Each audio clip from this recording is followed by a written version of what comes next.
Trump appointed the Supreme Court justices who helped overturn Roe versus Wade. We want people there on the ready to hit things. Now he's admitting it flat out. I'm going to be a dictator. Unemployment rate has now been below 4% for 27 straight months. Republicans are growing increasingly worried as signs of a Biden re-election become more and more present, whether it be Republicans vocally and publicly denouncing Trump, economic indicators growing stronger and stronger for Biden, voters not resonating with Trump, his message, or his 88 charges, and it's leaving quite a few of them panicking. So first, let's set the stage for why they're panicking, and then we'll look at some hilarious Republican cope. I'm seeing this statistic that unemployment rate has now been below 4% for 27 straight months.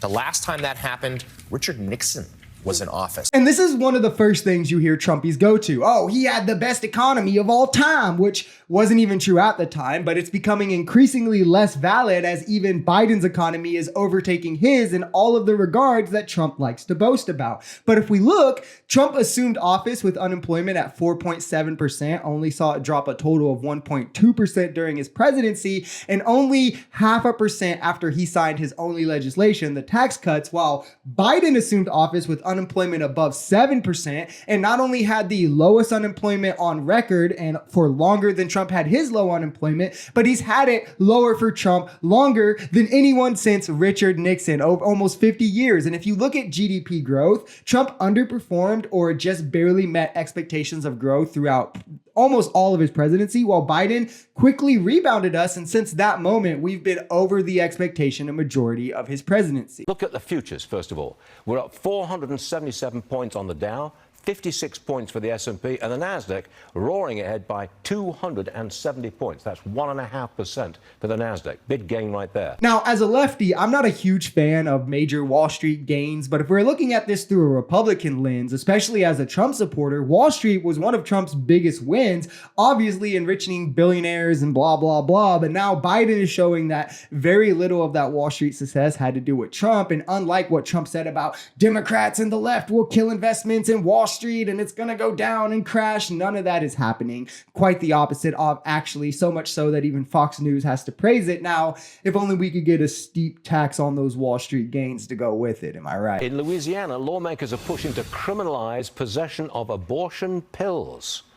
Why is the Biden campaign saying that that's Trump's fault? Oh, well, because abortion is the issue that Biden polls highest on, and Trump appointed the Supreme Court justices who helped overturn Roe versus Wade. I mean, you've got to love these rare moments of the blatant truth coming out on Fox News. It's funny because their viewers will treat this like actual treason. I have MAGA supporters in my comments all the time try to seriously convince me how Fox News is liberal. It's kind of funny. But what this lady is saying is the truth, and it leads to a major divide for Trump among women and among younger voters, something that'll be pivotal in the 2024 election as more and more so younger voters are coming out to be represented in politics. Biggest thing for me is just simply democracy. I mean, you know, we saw January 6th, we saw, you know, Trump just gradually eroding things away over the course of his term, and now he's admitting it flat out. I'm going to be a dictator on day one. I don't think that's just rhetoric. I think that's an admission. I think that's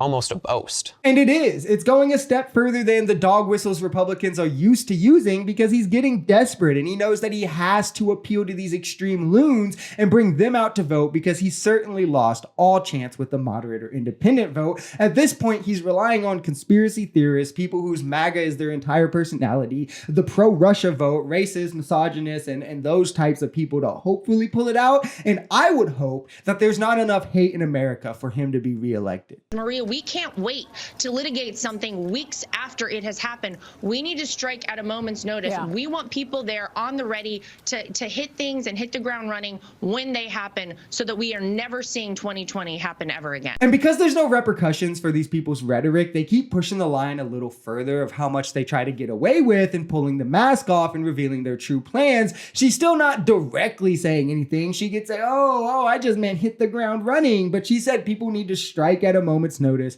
ready to hit things. This rings awfully close to Trump telling people to go and fight like hell and save their country, only to say, oh, I just wanted you to peacefully protest. These are deliberately constructed sentences where these words are strategically placed to incite Trump supporters who are still brainwashed into thinking that 2020 was rigged, and they can't let that happen again. He went out on the limb in December. We're going to do 3 rate cuts. He cannot, after the transitory thing, it's his legacy. It's his legacy. He wants it so badly. And again, some would say excuse to cut rates, they're going to take it. And by the way, he said, forget the politics. If they've got to do it in September and they get the okay, they'll do it in September.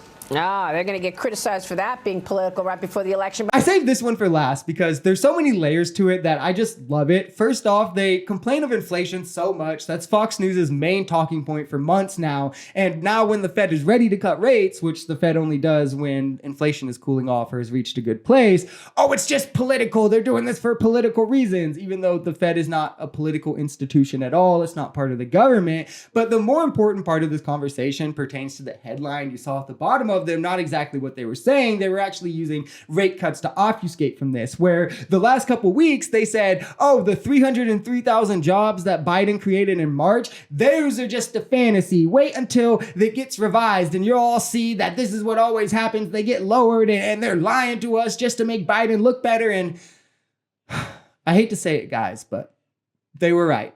The job numbers were indeed revised.